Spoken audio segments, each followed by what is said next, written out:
Wagwan. Oh, hey, Dave, what's going on? So, I've had enough watching bad movies. Why don't we watch a good one for a change? You actually like a movie? Yes. Alright, so anyway... Hi.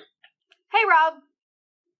Wait, what the hell is that? No, don't! I am the 119th element of the periodic table, the 13th disciple, the 5th musketeer.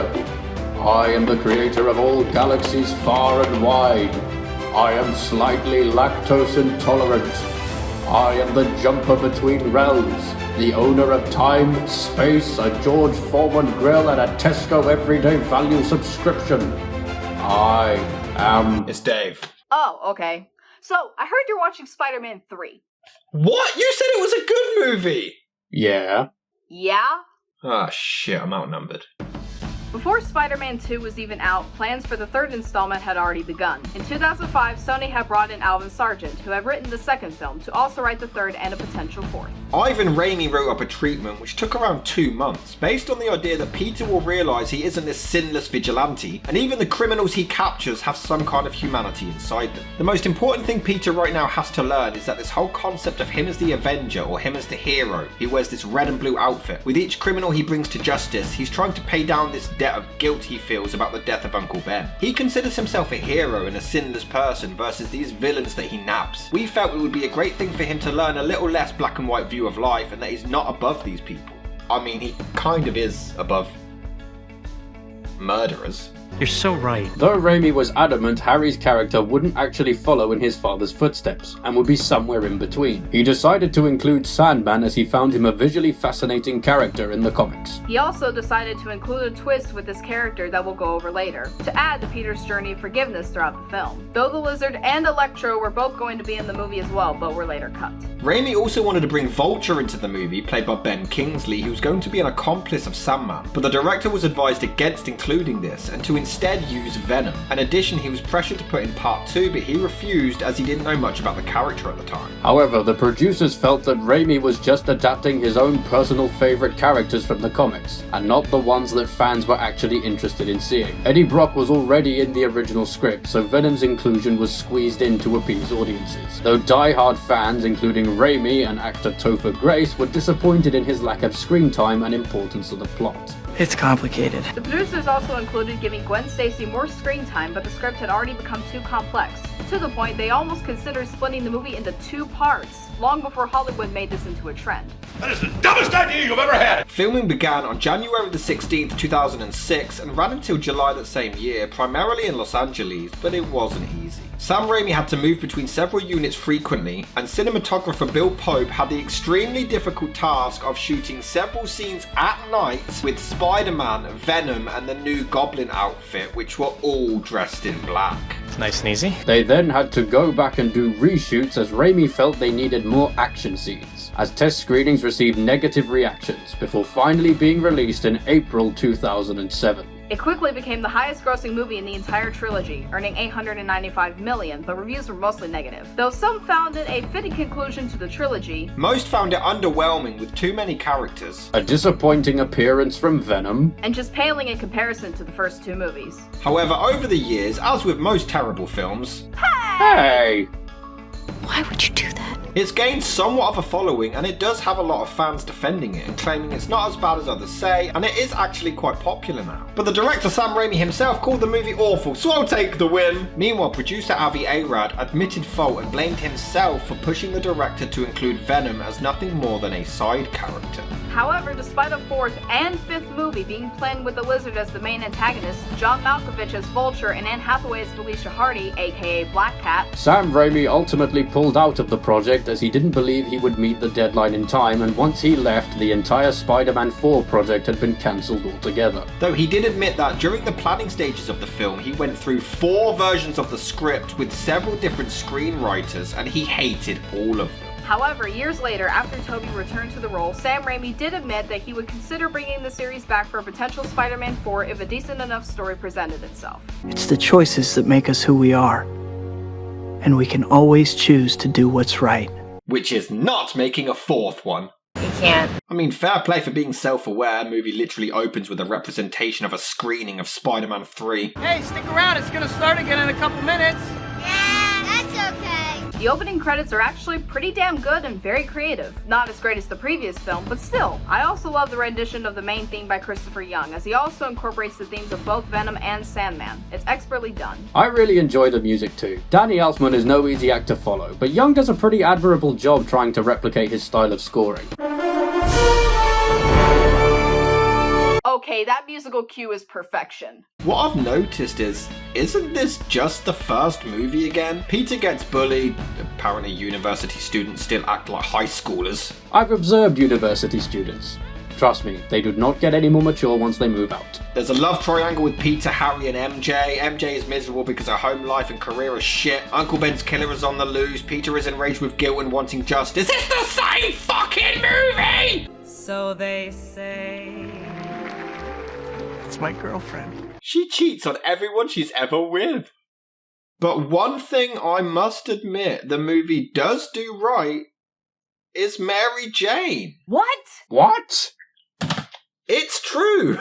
Considering they spent the last two films making her the most unlikable douchebag in history, she's handled really well in this one. She gets fired from an acting gig because all of the critics hated her. It's pretty accurate, yeah. I must admit, Kirsten Dunst does have one hell of a singing voice. She's so much better than I could imagine. The critics are all stupid heads. I do feel really bad for Mary Jane at points. It's one of my biggest fears to have someone criticize me if I ever do become an actor, so I really sympathize with her. It wasn't very good. And the reveal of Harry sitting on one of the upper balconies is brilliant and so well directed. But Peter is completely oblivious. He's going around loving life while she's miserable, alone, and depressed. I'll concede, Raimi really dropped the ball when it comes to Peter's characterization in this film. First flaw, he just becomes a raging asshole out of nowhere, telling MJ not to worry and get over her insecurities. That's a critic.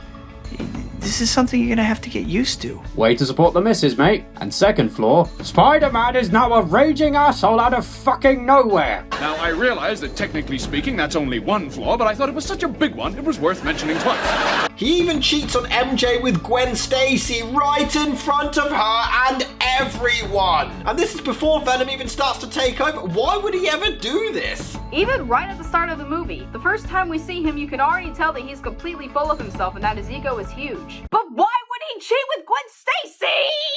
Ah! I just want to reach through the screen and strangle him. Get your ass. What's wrong with you?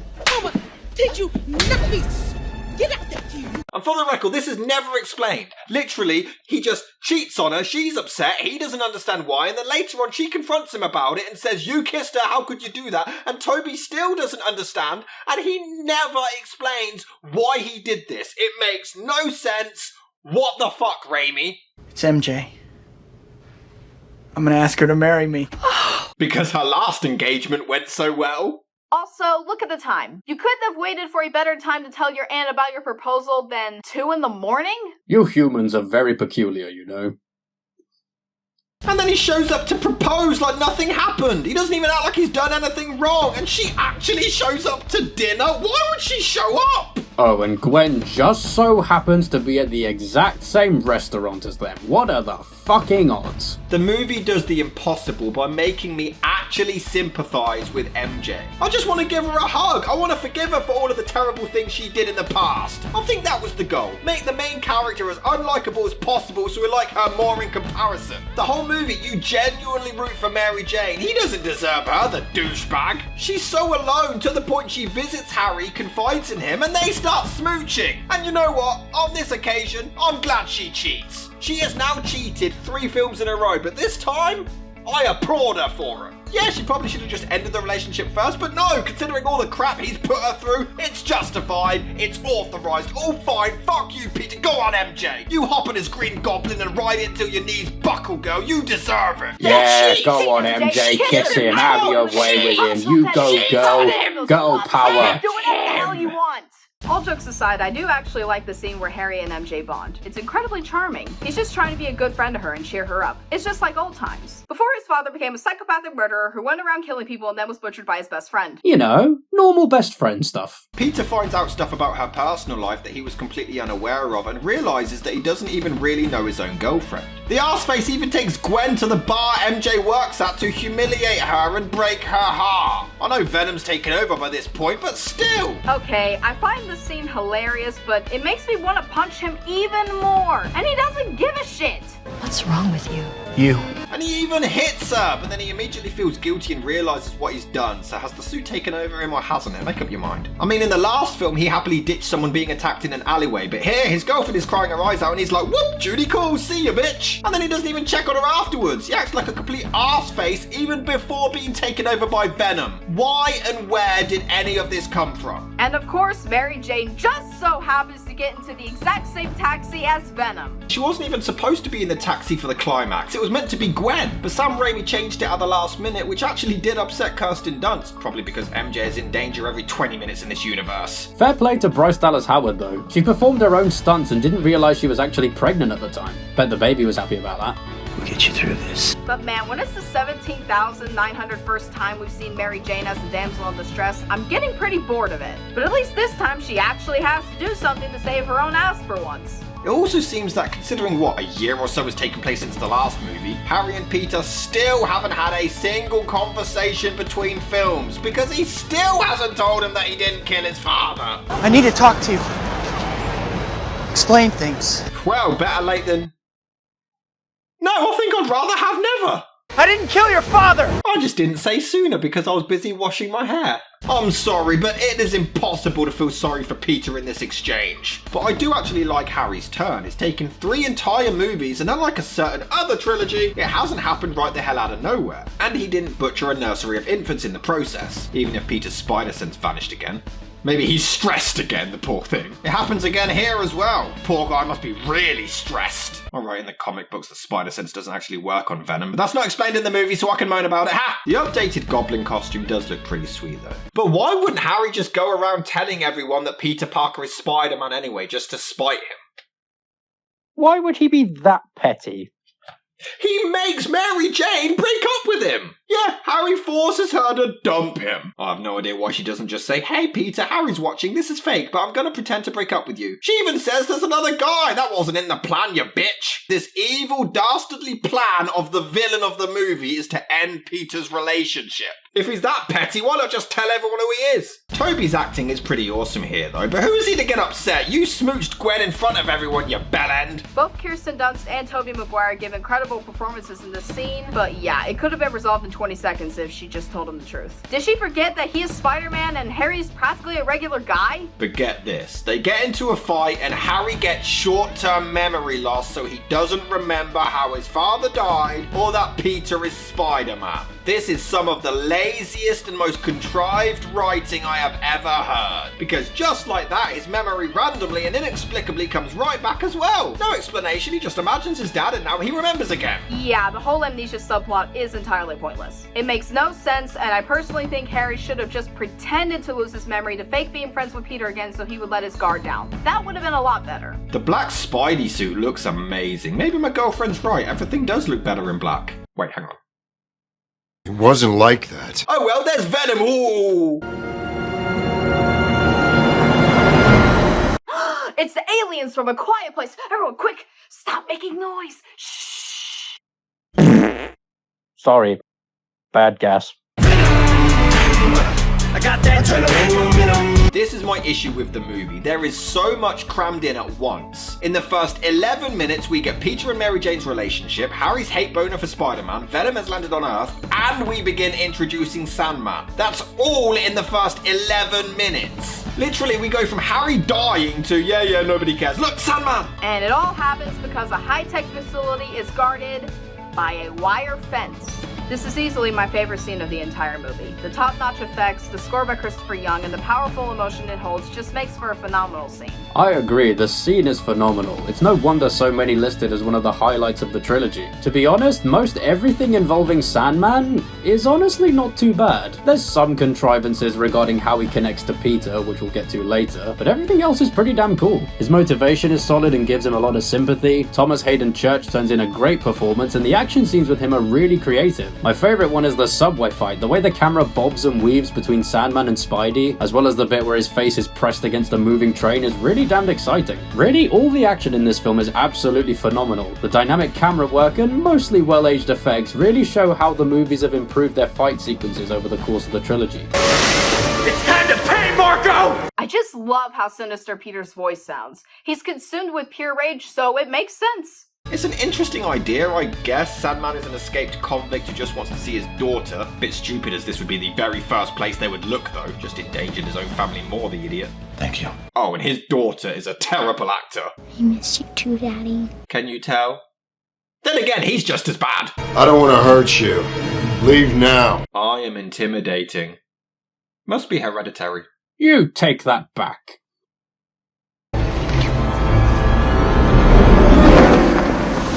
I don't like sand. I also love how he struggles initially to walk on sand legs, but then somehow masters all of his powers in minutes. Then again, Venom does the same thing despite Peter taking ages to learn them. The movie portrays the Sandman character as very sympathetic. Not a bad person, just made a mistake along the way. Along with some great dialogue. Not a bad person, just had bad luck.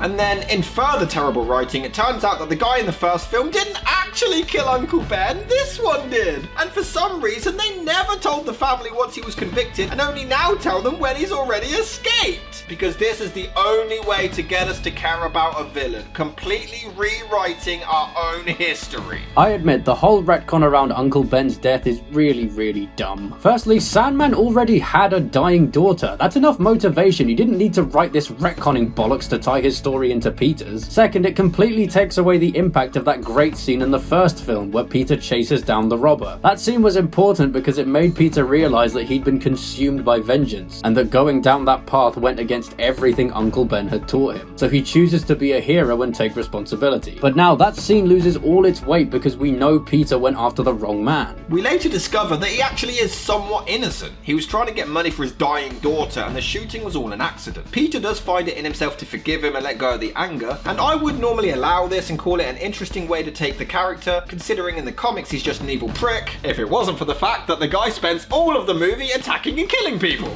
I'm not buying this. For the whole movie, it's not even him just trying to evade police. He's fully destroying stuff, attacking people, causing harm. This guy is a force to be reckoned with, and the whole sympathy arc makes no sense. I mean, in his defense, until the third act, he only ever really attacks people out of self-defense. It's not like he's demolishing entire skyscrapers for a laugh like at the end of Man of Steel or something. And he's only just found out he's basically a living sandcastle now. He's obviously not going to be able to control his powers very well. And what annoys me more is this whole rewriting history changes nothing.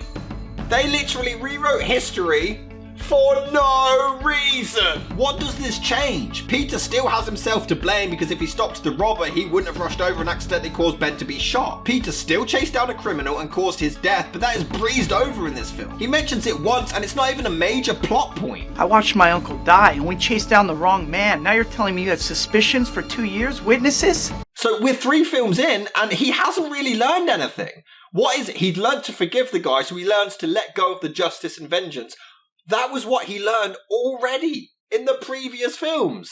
It literally changes nothing. It was a pointless addition to get us to care and it fucking failed. We're now 3 movies in and the character has taken a step back. The movie does have a great overall theme, forgiving yourself and those who have wronged you. And we meet Eddie Brock and Gwen Stacy and her dad, but wait, there's Harry, he's still in the film in case you forgot. It's just so jarring when you're going back and forth with so many new characters that don't even have enough screen time to warrant being a major part of the film. But would you look at that? The crane just so happens to be out of control right beside the building where Gwen is so she can be in danger and get saved. What the hell are the odds? What's she doing up there? Yes, I'm sure that's how a father would react to seeing his daughter hanging hundreds of feet off of the ground, clinging for dear life. This movie sucks. Wow, Andrew Garfield is really having flashbacks right about now. The whole scene leading up to him making the save is absolutely chaotic, and I love it. I also love how absolutely nobody reacts like Gwen Stacy just nearly died. Her boyfriend and dad act like it happens every day. But at least the Stan Lee cameo in this one is actually really wholesome and sweet. You know, I guess one person can make a difference. Easily the best cameo from him. Well, you're wrong, but I'll accept. Oh, and Jameson is back, and it's just as wonderful as always. Your blood pressure, Mr. Jameson. Your wife told me to tell you to watch the anger. You tell my wife! Thank you. Need a photographer. Hey, kid, you want a job? Why would I want a job? I'm just a kid. Although his screen time was slightly cut down. Pricks. This is easily the funniest scene of intentional humor of the entire trilogy. J.K. Simmons gives it 100% as he always does, and he's magnificent. Oh hey, they got Bruce Campbell, that's nice. I absolutely love how he plays different characters in each film. Much like J.K. Simmons, he steals every scene he's in. Why is there a jump scare in a Spider-Man film? Is this a horror movie now? I mean, you are Adelyn's horror world. Why are you reviewing a comic book movie? Shut up. I want to see you. Jesus Christ! Okay, that jump scare was effective. Why are there so many? It's a Spider-Man movie! Rosemary Harris isn't in too much of the movie, but she's a phenomenal actress and gives probably my favorite performance of the entire film. And the scene where she explains that fighting death with death isn't the answer shows that she has a great heart and is incredibly wise. She's definitely my favorite interpretation of the character. But I must admit, some of the CGI and green screen is fucking horrendous. Some of it is aged like milk. This movie is aged like boogers. Look at it! It's a godforsaken cartoon. A stupid live-action cartoon.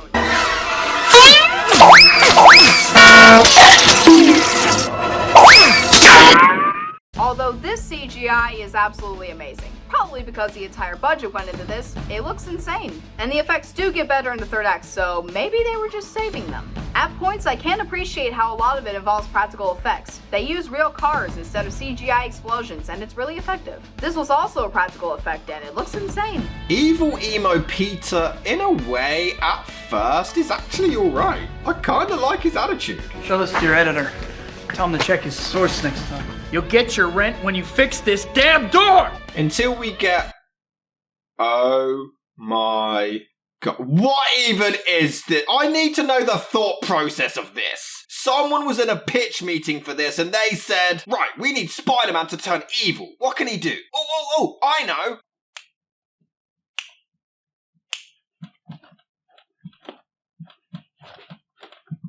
What even is this crap? This is one of the greatest Marvel superheroes of all time, folks! And it's making me want to gouge out my eyes with a spork.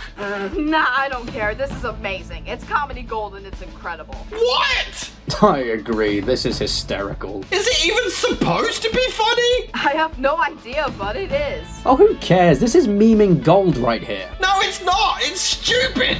Dum dum da dum dum dum dum dum! Eddie actually becoming Venom is pretty great though. And this is pretty fucking terrifying. So's the script. Shut it, Baldy. The movie does have some great visuals. A lot of these took the better part of 3 years to perfect, and it really is impressive. But what the hell is the editor on here? Does he have Tourette's? Must have seen the Saw movies and felt inspired. Shut up, Orby. And while I like the look of Venom... Thank you. What? What? Today I saw a balloon.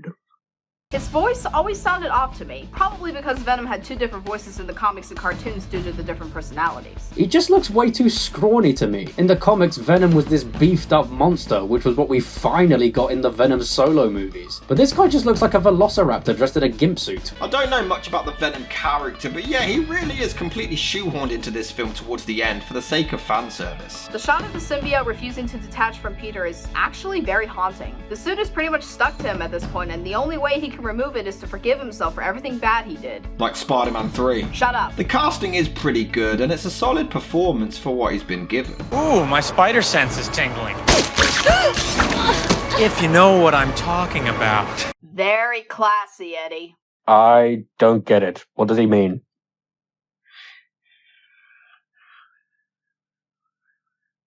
Oh. Ew. You made me lose my girl. Now I'm gonna make you lose yours. How's that sound, Tiger? actually a very subtle but clever indication that the symbiote still has Peter's memories and now shares those with Eddie, which is actually accurate to the comic books, so good job, movie. The motivation is also more rushed than Electro, Riddler, and Anakin's love child. Eddie Brock fakes some photos of Spider-Man and Peter gets him fired and now he's a serial killer. And you could say, oh no, but the suit made him evil. But I call bullshit because he's removed from the suit and he doesn't change, he even kills himself for the cause. The man literally went from Jesus of Nazareth to Ted Bundy in 10 seconds. The movie definitely has too many villains, but at the very least they all have established motivations. Harry wants revenge for his father's death, Sandman wants to provide for his daughter, and Venom feels humiliated by Peter getting him fired and wants to make him suffer. Admittedly, that last one is pretty flimsy motivation for being a supervillain, but at least it's something, which is more than the Amazing Spider-Man movies could say. I don't believe this. And of course, Eddie Brock, the guy who just so happens to work with Peter, and just so happens to date the girl who just so happens to cheat with Spider-Man, and just so happens to lose his job because of Peter, just so happens to be in this exact area at this exact time, and just so happens to become the supervillain who will now try to kill Spider-Man. This is the Home Alone 2 of Spider-Man films. There's only so much I can believe here, guys. The movie has so many plot holes and contrivances that could have been easily fixed if someone had just thought for longer than 2 seconds before writing it. Why did all of his clothes turn into sand but not this locket of his daughter? Something comic books. He fights Harry at one point and drops the engagement ring, but yeah, this is some bullshit that he's actually able to find it again in New York City. Something comic books. I get that Harry has the super strength now that his dad had, but how the hell does he still survive half of this crap? He even blows him up and he manages to survive. Something comic books. How does Harry even learn to operate all of this stuff anyway? It's established he was a shit science student and needed Peter's help all the way through high school, and now all of a sudden, he's a genius that can fully recreate the Goblin Glider. Something comic books. How does MJ know that Norman was the Green Goblin? Something comic books. And if she knows Norman was the Goblin, why is she confused about why Harry hates Peter? Something comic books. Why does Sandman's daughter give him a locket of herself? Who keeps a locket of themselves? Something comic books. Why did Harry's butler wait until now to tell him about how Norman died? Something comic books. Which, by the way, in the original script, it was actually going to be Harry's imagination of the butler, which would explain the plot hole. I'm not sure how he would imagine an explanation telling himself, but at least it fixes the plot hole. They've deliberately made no sense. The blade that pierced his body came from his glider. I'm sorry, good sir. I do believe you mean his gilder. The blade that pierced his body came from his gilder. Or his trailer. The blade that pierced his body came from his trailer. If Sandman was actually the one who killed Uncle Ben, why didn't the other robber say anything in the first film when Peter cornered him? He died for nothing. Something comic books. How does Harry manage to vanish from the cafe when a car drives past? Is he a teleporter or Batman? Something comic books. Why don't these scientists check the machine when they realise Sandman is on it? I mean, they dismiss it as being a bird. There's a change in the silicon mass. Yeah, it's probably a bird. It'll fly away when we fire it up. New York City's finest, folks. Why don't they bother to check it? Something comic books. How the fuck does Venom know about Sandman's daughter? Not even Peter knows that, so how did he figure it out? Something comic books. Why doesn't Peter question that his suit has become black all of a sudden? Something comic books. And how does his hair magically change colour between shots? Something comic books. Why doesn't Jameson question the fact that Peter is now dating his son's ex-fiancée? And where did his son go? Did he not bother trying to win MJ back after the wedding? Something comic books. How the hell did Brock see or hear Peter from all the way at the bottom of the tower? Forget the symbiote, the prick's clearly got fucking eagle vision already. Something comic books. Why does this cop raise his shovel as though he's about to decapitate Sandman? Fucking psycho in the making, this one. Something comic books. Why does the symbiote just chill at Peter's place for ages before doing anything? Something comic books. And why in the tap dancing, ass slapping, dildo munching, twat licking, butt fucking Christ on a cheese sandwich does Peter not tell Harry that he didn't kill his father? This whole conflict could have been resolved if he just told him that he had nothing to do with it. Something comic books. Don't get me wrong, this movie has plot holes galore, and the script clearly needed a few rewrites before they started filming. But at least for me, it kind of adds to the entertainment value, and makes the movie a kind of so bad it's good guilty pleasure. The plot contrivances are so random and out of nowhere, it's hard not to laugh at them sometimes. Of course, Peter asks for Harry's help, but he goes from trying to kill him to just saying, no, get out, and we're meant to believe he's not going to show up at the end. There is a great moment of Peter finally being able to use the normal suit again. It's amazing. I know the movie has a bunch of problems in the first 2/3. Yeah, no shit. Shut up. But the third act is a massive step up. And to be fair, the movie does have some pretty funny moments. Oh, look at little Goblin Jr. Gonna cry? I think it was intentional? Look!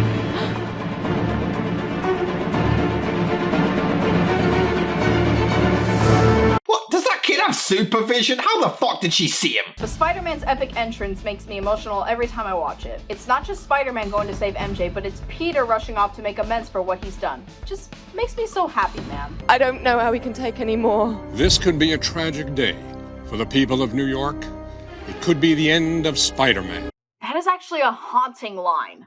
And when you combine it with Peter reaching out his hand to her but knowing he can't reach her, and without even speaking, you can tell he's saying he's sorry for everything. It's pretty heartbreaking. Alright, I can't lie. It's a pretty sick moment as Harry shows up. Shocker! And they team up against the villains. The production is insane. It looks great. The third act is surprisingly really good. Just ignore the script. Burn it. Then have a piss on it. Then go have a drink and forget it ever existed. It is really heartwarming to see them team back up to save Mary Jane. This whole thing is awesome. And then Harry sacrifices himself. Jesus Christ, a villain kills themselves in every single one of these. Because then Eddie does it too. Just love how Peter barely even reacts to his best friend dying. He probably could have saved him too, but he spent too long listening to Sandman's sob story, so really it's his fault he's dead. And for some reason this clanging sound kills Venom. Alright, sure. Another thing I really love about this movie is the ending. We're so used to seeing Spider-Man movies end with him triumphantly swinging through New York after a job well done. But this one instead ends on Peter and MJ slow dancing as they reflect on everything that's happened. Scared for what could come next, but finding relief in the fact that they'll always have each other. Until one of them cheats again! Let me have this moment! Oh, who cares? This movie sucks! No, it doesn't! Don't get me wrong, I know this film is bad and doesn't work. From a storytelling perspective, it's arguably one of the worst sequels ever made. The script is stuffed with too many characters, the plot holes are big enough for Optimus Prime to drive through, Peter is an asshole for most of the runtime, some of the effects have aged like milk, and the retcons within the story somehow took the already silly first two movies and somehow make them make even less sense. But in a weird way, that messiness kind of makes me like it more. Sam Raimi's always been known for his wild and unpredictable style of storytelling, and as sloppy as the writing in this film can be, I think the movie fits right into that. The fact that the film is even watchable at all, and not a complete dumpster fire given all the studio interference, is kind of a miracle. And there are some genuinely great aspects throughout. The good stuff in this one is really good, and even the bad stuff is at least entertainingly bad. To me, Spider-Man 3 is sort of the film equivalent of having all your favorite foods on the same plate. Individually, they're great, but put them all together and it just becomes a clusterfuck. An enjoyable clusterfuck for sure, but a clusterfuck nonetheless. I must admit, I've defended the movie for years, but looking back, I do finally see just how many flaws the film actually has. But I still love it. Is it the weakest of the trilogy? Yes. Does it have too many subplots? Of course. But I can still have a ton of fun with the overall pacing and story, even if the writing isn't the best with too many conveniences happening and such. The performances are great, the effects are mostly good, and there are some hilarious and iconic moments as always. One thing I will, however, stick to is that Venom kind of sucks in this movie, mostly because he just wasn't needed and doesn't really do anything. Saving him for a fourth installment would have been much better. But I still have a huge soft spot for this movie and all of its silliness, even if it's not the best of the trilogy. The movie is terrible. Mary Jane's arc is heartbreaking, but there's no real payoff. She's treated like shit for the whole film, and then a good friend dies, and what, she's back with the guy who mistreated her the entire time? Harry is the only one of the three villains who actually has solid motivation, but the writing is all over the place. I don't think it's one of the worst ever made like others have said, but my god, it's just a pile of trash.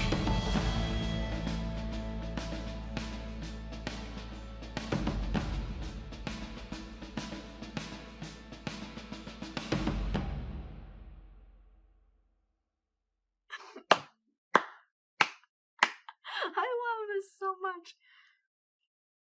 I love this script so much.